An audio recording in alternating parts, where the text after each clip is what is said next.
On November 12, 1913, Jung began in his black book, "My Soul, Where Are You?" 44 days later, Jung concluded Liber Primus on Christmas Day, writing, "Something has been completed." What has been completed within Jung, and what could this century-old journey teach us today? I welcome you to Lecture 7, Conclusion. While we have spent the past 6 lectures in the early 1900s, I want to take this material into the 21st century and compare it with what has been discovered in the sciences since Jung's inner experience. This transition will help us know what kind of value Jung's work may or may not provide the world today. Speaking of this present time, there is absolutely no reason why I cannot say with high confidence that mental health is becoming an overwhelming problem. The numbers do not lie. A recent study in March 2021 from the CDC's Morbidity and Mortality Weekly Report found, during August 2020 and February 2021, the percentage of adults with recent symptoms of an anxiety or depressive disorder increased from 36.4% to 41.5%. 30% is a staggering number ranging into the millions of people, let alone the recent jump that's climbing towards 50%. The mind, the psyche, the mystery known as consciousness is in need of another perspective. Something is obviously missing in the equation. Has Jung and his interpersonal experiences of the depths provided truth on the reality of consciousness, including the responsibility on each individual to become aware of and tend their inner self as one does the physical body? Before comparing, I will quickly provide a general recap of the Liber Primus journey, as well as a few key points that must hold for Jung's psychology to have any value today. Jung's Liber Primus Revelations, November 12th through December 25th, 1913. We begin with a bit of melancholy for Jung. As he has succeeded outwardly, a hole still remains within. This led him towards himself, and the story begins. Lecture 1 introduced the general structure to consciousness, or the psyche, especially the idea of the spirit of the times and the spirit of the depths.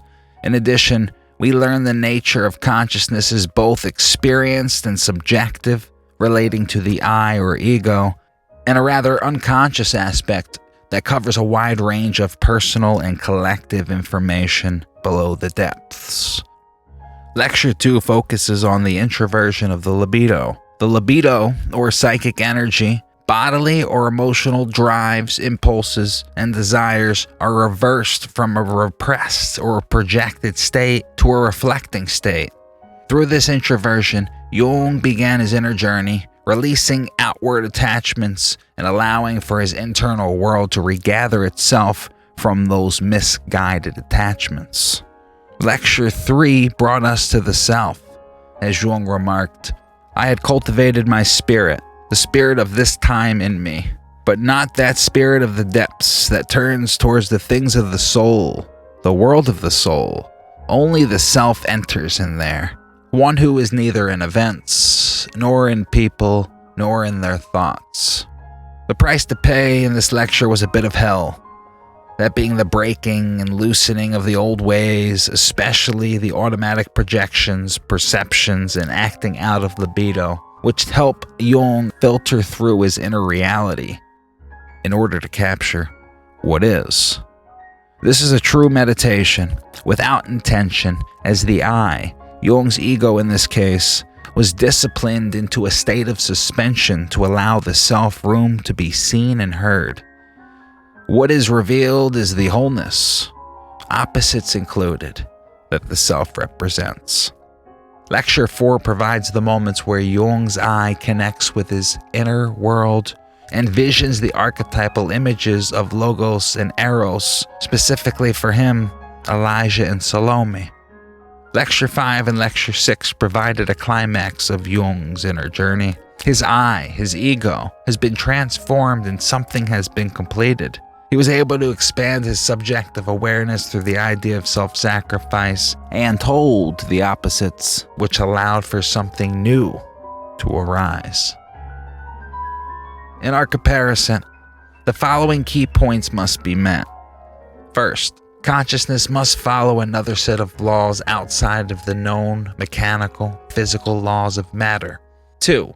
Consciousness must have an objective and a subjective sense, where there is an ego representing the center of one's field of consciousness and a totality of one's psyche, a self, which contains all conscious and unconscious information. 3. Proof of a libido or psychic energy driving inner impulses and desires, connecting unconscious information to a conscious state. And 4. The ability for a subject to hold conflicting opposites and transform consciousness towards higher levels of awareness. To compare the points, our modern-day excursion will focus on two authors who wrote books recently on consciousness and its relation to the brain. There is absolutely no doubt that the brain is involved in consciousness, and for many, it is considered to give rise to consciousness. When certain areas of the brain are damaged, say from a stroke, conscious experience and abilities are hindered. While it may be tempting to jump to the conclusion that the brain and its specific neurological patterns at a specific time create the experience that we call consciousness, science has yet to make the claim. This continual mystery is known in science as the hard problem of consciousness. Consciousness remains a mystery for this specific reason. It is difficult to grasp. If one assumes consciousness is physical, like the brain, then any attempt to describe a subject with any willpower of its own is purely an illusion. On the other hand, we know from personal experience, or through someone like Jung, we may make a free choice and influence our conscious reality. Do you see the paradox here? With that, let's begin to explore the latest in neuroscience. The first author to explore is neuropsychologist Mark Solms. He attempted to answer the hard problem in his 2021 book, The Hidden Spring, A Journey to the Source of Consciousness. This book will provide a summary of the state of consciousness, especially one with a bit of a physical bias. Speaking of biases, Mark Solms is not referenced to Jung throughout the entire book. Who he does quote, and has an entire chapter devoted to, is Sigmund Freud. It is about as fair as a comparison as I could find in present-day neuroscience. On the hard problem, Mark Solms writes, isolating the neurocorrelates of consciousness is the easy part. It merely identifies the specific brain processes that correlate with experience. It does not explain how they cause it. That is the hard part of the problem. How and why do neurophysiological activities produce the experience of consciousness? You get a good feel here for the hard problem. While we have advanced in technology to be able to see the brain in action and to make the correlations that explain conscious experiences, it is wise to remember that correlation does not equate to causation. Solms ponders, how do immaterial things like thoughts and feelings, for example, deciding to make a cup of tea, turn into physical actions like making a cup of tea? On this example, a footnote adds, I am referring here to the causal closure of the physical. If consciousness is not physical, or if conscious properties are not physical properties, then it is hard to see how they could influence the causal matrix of brain processes. Here is that idea of a subject having an influence back on itself, a necessity for individuation. You see, the scientific answer to consciousness is a closed, physical, causal function determined in the brain. Notice how it is hard for these scientists to see the non-physical processes, like thoughts and emotions, having an influence on a causal matrix of brain processes. Hence, the ongoing hard problem. Solms begins the first chapter by describing the state of neuropsychology when he first began in the 1980s. The neuropsychology of that time might as well have been called neurobehaviorism. They were teaching us about the functional tools used by the mind rather than the mind itself. I was dismayed. To further drive this point home, he provides a powerful quote by neurologist Oliver Sacks. Neuropsychology, like classical neurology, aims to be entirely objective, and its great power, its advances, come from just this. But a living creature, and especially a human being, is first and last active, a subject, not an object. It is precisely the subject, the living I, which is being excluded. Neuropsychology is admirable, but it excludes the psyche. It excludes the experiencing, acting, living I. This is truly a beautiful quote to ponder. While subjectively interested scientists like Sacks and Jung have been pushed aside for the more general and objective, it seems as though the hard problem will forever remain hard. Solms, though, in his attempt to answer to consciousness, seems to be at odds, writing, "Two respected cognitive scientists recently put it, personal awareness is analogous to the rainbow, which accompanies physical processes in the atmosphere but exerts no influence over them. To claim that you are like a rainbow that exerts no influence over your body is patently absurd. It is equally absurd to claim that you are in fact nothing more than the behavior of neurons and therefore do not really exist. These claims are contradicted by every moment of your experience. I keep asking, what does awareness add to information processing? To the information processing that happens anyway, unconsciously. What is the point of becoming aware of physical processes if awareness has no influence upon these processes? To this he concludes, the fundamental form of consciousness is not something cognitive, like vision. Rather, it is something affective. That is why I have focused the scientific arguments in this book upon feelings. In order to solve the hard problem of consciousness, science needs to discern the laws governing the mental function of feeling. This is one of the big revelations of the book. The hard problem is yet to be solved, and the best answer, according to Solms, for solving this problem is discerning the laws governing the mental function of feelings. We will get back to feelings, but first let's compare some of these quotes to Jung's revelations. First, consciousness must follow another law outside of mechanical physical laws. While Solms believes the law governing feelings will provide the answer to consciousness, to this day there is no scientific proof. In Mark Solms' own words in the conclusion to this chapter on the hard problem, he wrote, "And if sometimes even I doubt that consciousness can be what I said it is, I take comfort in the fact that niggling uncertainty, with no prospect of final illumination, is exactly what my theory would predict."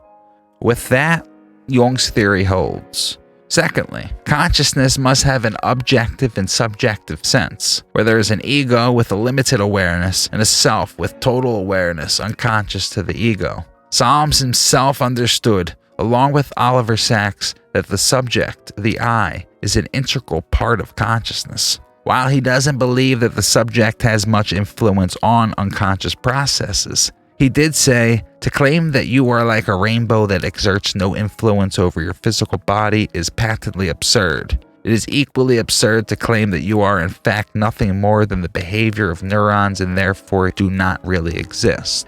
In addition, he makes various statements about the unconscious influence on a conscious subject, claiming, the scientific evidence showing that we are unaware of most of what we perceive and learn is now overwhelming. Perception and memory are not inherently conscious brain functions. In this respect, common sense was wrong. It turns out that everything your mind does, except one thing, as we shall see, can be done pretty well unconsciously. To this, the second point stands strong. Here, we are led to feelings, which Solms just pointed towards as the one thing to understand the nature of consciousness. While he remains physically bent, as the book leads towards his hope of building a conscious robot with feelings, he constantly alludes back to psychoanalysis. We are, once again, in territory that will seem oddly familiar to psychoanalysis. Freud, you will recall, defined drive as a measure of the demand made upon the mind for work in consequence of its connection with the body. Now you see how closely affects are tied to drives. They are their subjective manifestation.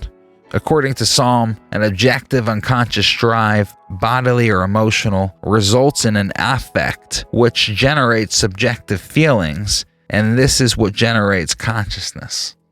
He writes, "This is what affects are for. They convey which biological things are going well or badly for us, and they arouse us to do something about them."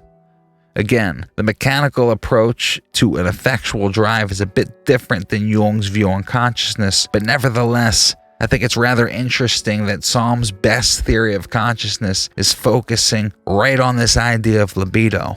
Again, the libido that Jung introverted to kick off his journey.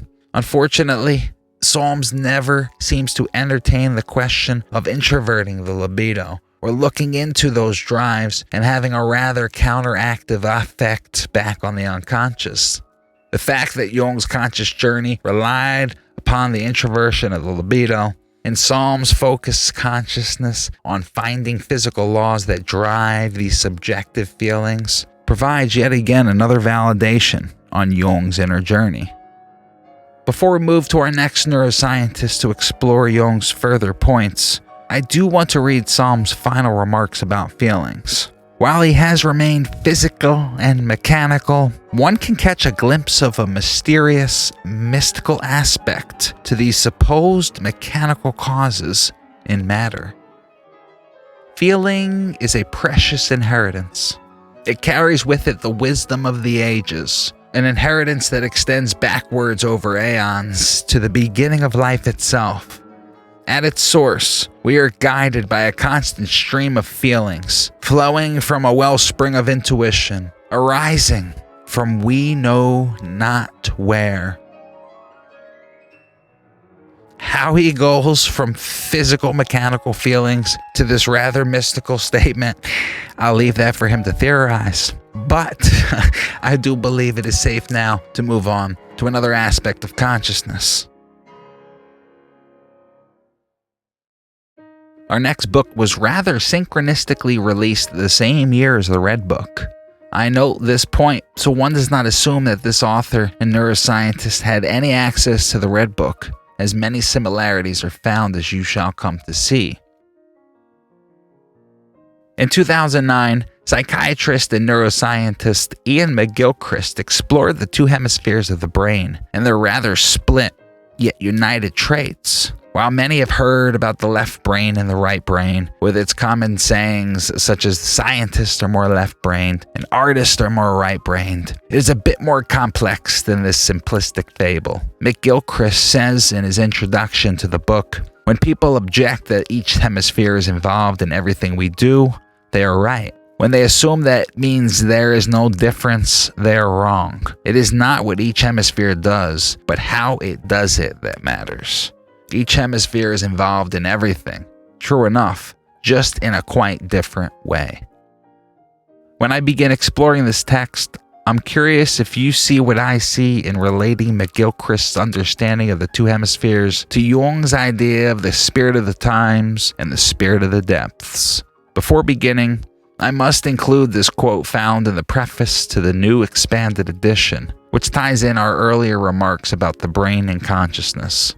McGilchrist explains, "I do not mean to suggest that the brain causes human experience. Clearly, there is a correlation between the brain and human experience. A discussion of what we can know of the nature of that correlation would take me too far from the purposes of this preface. However, my position in brief is that the nature and structure of the brain must be reciprocally related to the nature and structure of consciousness, but does not necessarily give rise to it. It might, or it might not."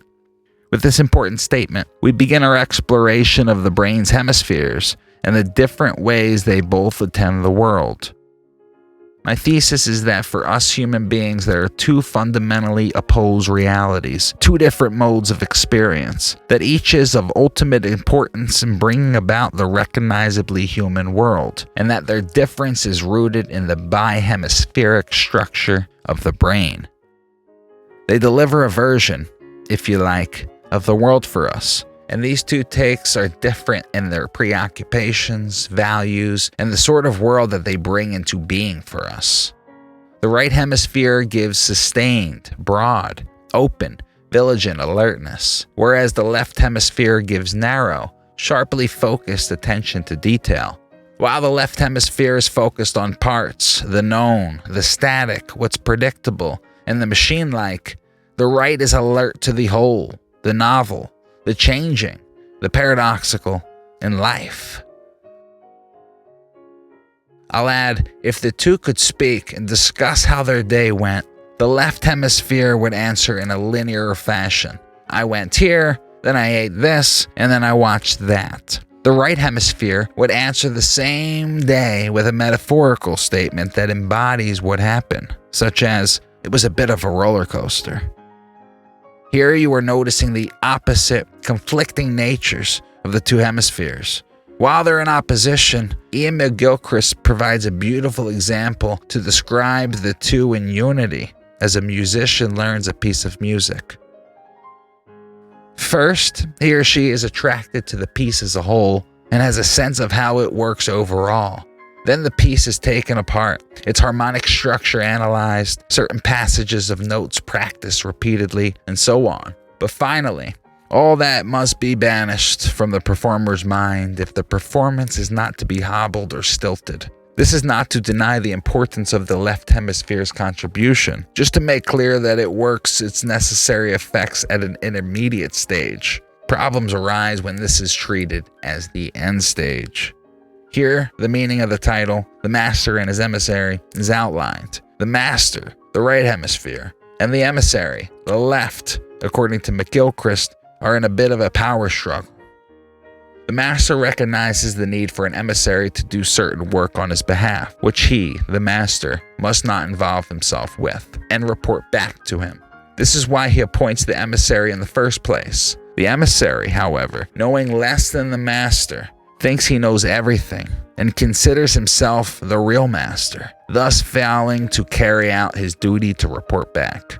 The right hemispheric's view is inclusive, both and, synthetic, integrative. It realizes the need for both. The left hemispheric view is exclusive, either or, analytic and fragmentary, but crucially unaware of what it is missing. It therefore thinks it can go alone, and on its own has that left hemispheric tendency gone, which according to McGilchrist is taking over the times. He states, it follows that the hemispheres need to cooperate, but I believe that they are in fact involved in a sort of power struggle, and that this explains many aspects of contemporary Western culture. Continuing, postmodern indeterminacy affirms not that there is a reality towards which we must carefully, tentatively, patiently struggle. It does not poise the truth, which is nonetheless real because it defies the determinacy imposed on it by the self-conscious left hemisphere interpreter. On the contrary, it affirms that there is no reality, no truth to interpret or determine.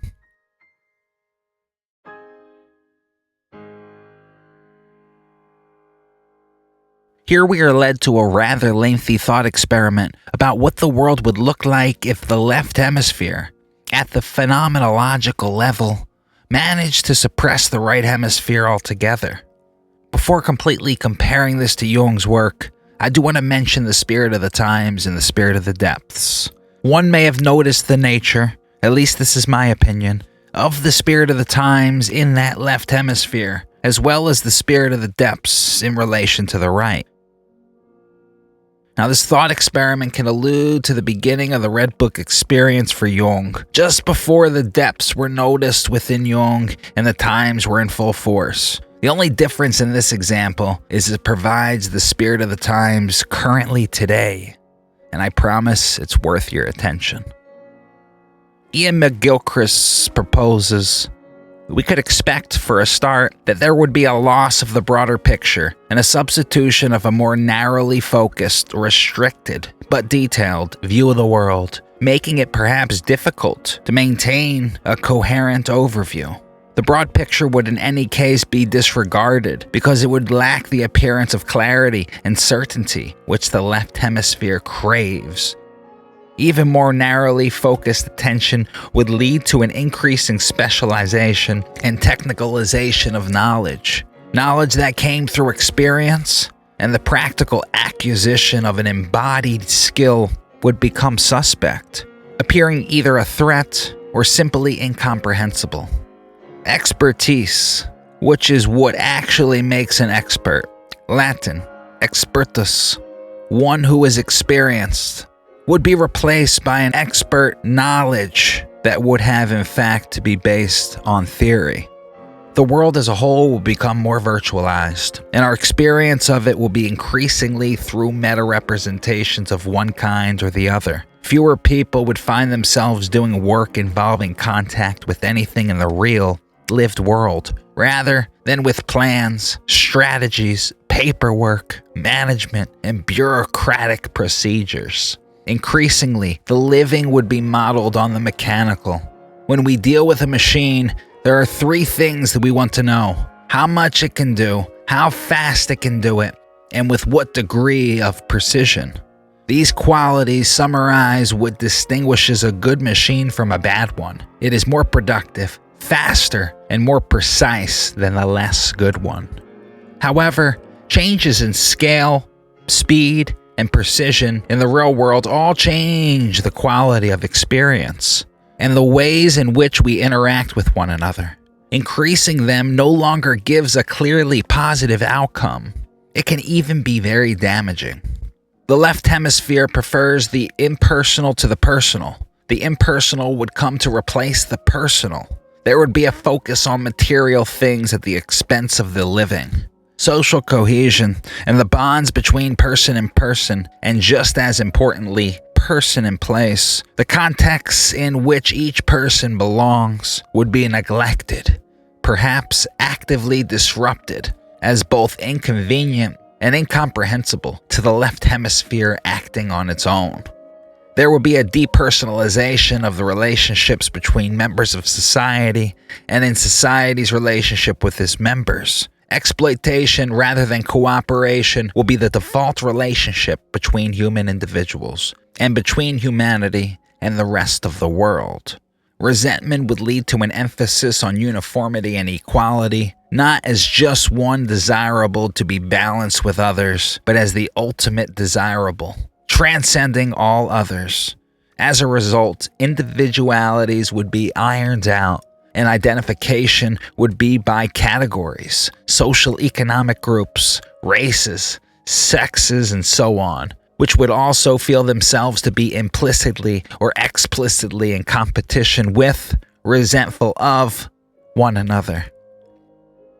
A quick pause just to highlight how prophetic this thought experiment was back in 2009, as it is playing out exactly what is transpiring in the world today. McGilchrist is truly onto something here. He continues, paranoia and a lack of trust would come to be the pervading stance within society, both between individuals and between such groups, and would be the stance of government towards its people. Such a government would seek total control. It is an essential feature of the left hemisphere's take on the world that it can grasp it and control it. Measures such as a DNA database would be introduced apparently in response to exceptional threats and exceptional circumstances, against which they would in reality be ineffective. Their aims being to increase the power of the state and diminish the status of the individual. The concept of individual depends on uniqueness. But according to the left hemisphere's take on reality, individuals are simply interchangeable, equal parts of a mechanical system, a system it needs to control in the interest of efficiency. Thus, it would be expected that the state would not only take great power directly, but play down individual responsibility. and the sense of individual responsibility would accordingly decline. In such a society, people of all kinds would attach an unusual importance to being in control. Accidents and illnesses, since they are beyond our control, would therefore be particularly threatening, and would, where possible, be blamed on others, since they would look like a threat to one's capacity to control one's life. There would be a rise in intolerance and inflexibility, an unwillingness to change track or to change one's mind. There would be a lack of willpower in the sense of self-control and self-motivation, but not of will in the sense of inquisitive greed and desire to manipulate. As a culture, we would come to discard tacit forms of knowing altogether. There would be a remarkable difficulty in understanding non-explicit meaning, and a downgrading of non-verbal, non-explicit communication. There would be a loss of tolerance for and appreciation of the value of ambiguity. We would tend to be over-explicit in the language we use to approach art and religion, accompanied by a loss of their vital, implicit, and metaphorical power. Art would become conceptual, having lost the capacity for eliciting the metaphorical power of its incarnate qualities. Visual art would lack a sense of depth, and distorted or bizarre perspectives would become the norm. Music would be reduced to little more than a rhythm. Art music would attempt to transcend it, but harmony and melody would be lacking. The body would come to be viewed as a machine, and the natural world as a heap of resources to be exploited. Technical language, or the language of bureaucratic systems, devoid of any richness of metaphor and meaning, and suggesting a mechanical world, would increasingly be applied across the board, and might even seem unremarkable when applied to descriptions of the human world and human beings, even the human mind itself. This is what the world would look like if the emissary betrayed the master. It's hard to resist the conclusion that his goal is within sight.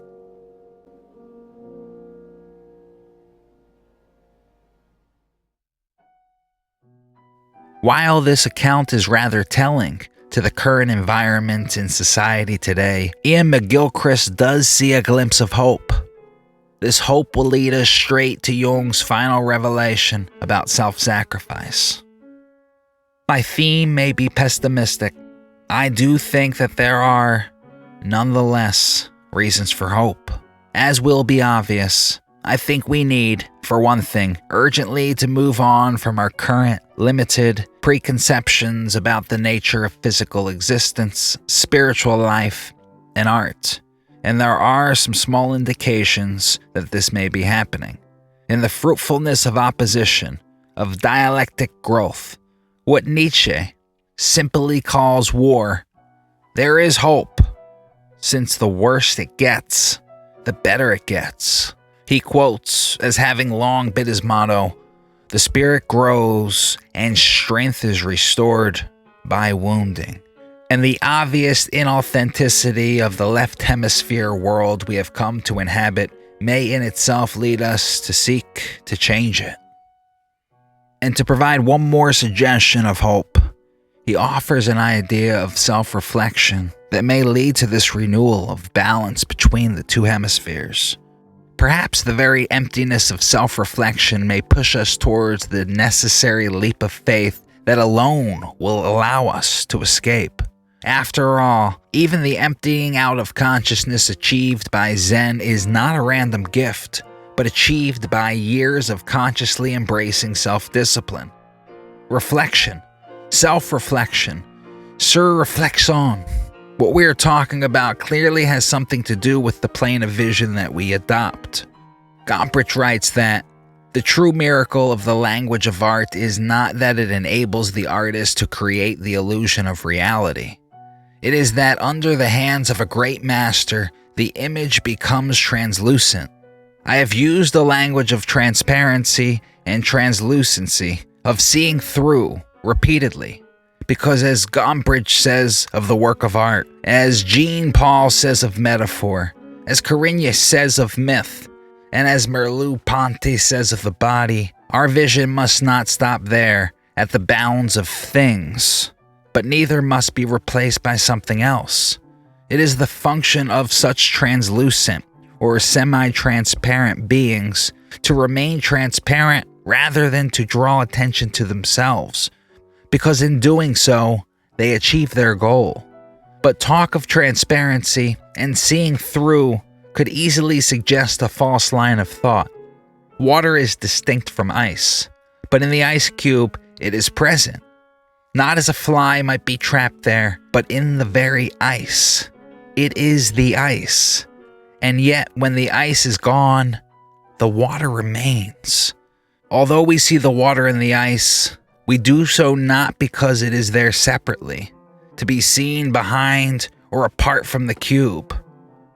Body and soul, metaphor and sense, myth and reality, the work of art and its meaning. In fact, the whole phenomenological world is just what it is, and no more. Not one thing hiding another, and yet the hard thing is the seemingly easy business, just seeing what it is. The reality is not behind the work of art. To believe so would be like children going around the back of the mirror. We see in it, through the mirror. And with this, whether it is a reflection through the mirror, in McGilchrist's analogy, or through the self, we could say his neurological facts, along with his own evaluation of these facts, concurs with Jung's final Liber Primus revelation. It is no question that the final point, that being the ability for a subject to hold conflicting opposites and transform consciousness towards higher levels of awareness, aligns with the hope that we can adjust and rebalance our brain's hemispheres. And through this, transformation follows. Finally, in light of the earlier similarity between the hemispheres and the spirit of the times and spirit of the depths, we must remember Jung's initial moments with the depths. The spirit of the depths had subjugated all pride and arrogance to the power of judgment. He took away my belief in science. He robbed me of the joy of explaining and ordering things. The spirit of the depths took my understanding and all my knowledge and placed them at the service of the inexplicable and the paradoxical. I do wonder what Iain McGilchrist would think of the correlation between the spirit of the times and depths and his hemispheres. Before we conclude the series, though, I do want to provide one more quote by McGilchrist from a recent interview. I believe this wonderful analogy helps provide a beautiful symbol that embodies the individuation process. The spiral is constantly moving and changing, and as you come back around the loop of the spiral, you seem to be at the same place as you were before, but you are not actually.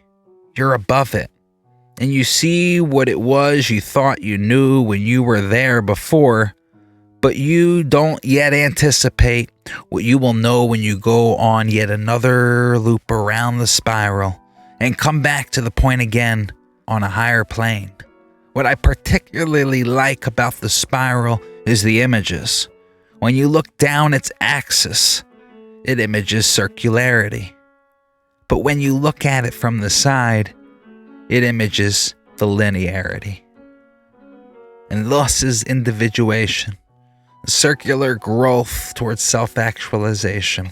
Jung, reminding us of the individual and collective aspect to the individuation process, wrote, "The natural process of individuation brings to birth a consciousness of all human community precisely because it makes us aware of the unconscious, which unites and is common to all mankind.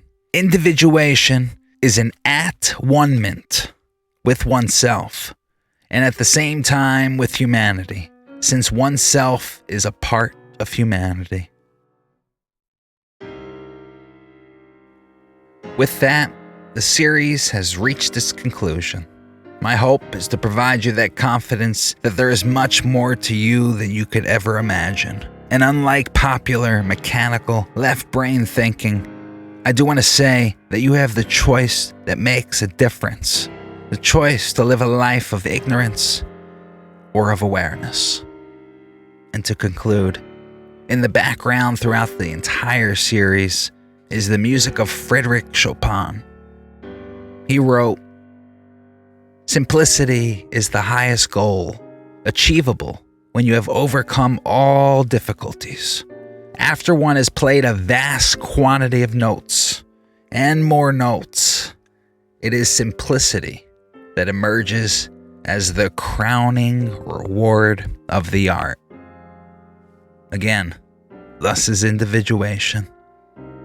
A way out of what was into what is, an introversion that requires many difficulties to first overcome. But after these vast quantities of inner qualities are experienced and reflected upon, a simplicity of life emerges, found in the crowning reward of art, the philosopher's stone, the self. I thank you for listening throughout the series. If you have any questions, please feel free to email info@humbleummedia.com, and I look forward to provide you more content on Jung, the mind, and other interesting topics related to consciousness. Until then, stay humble.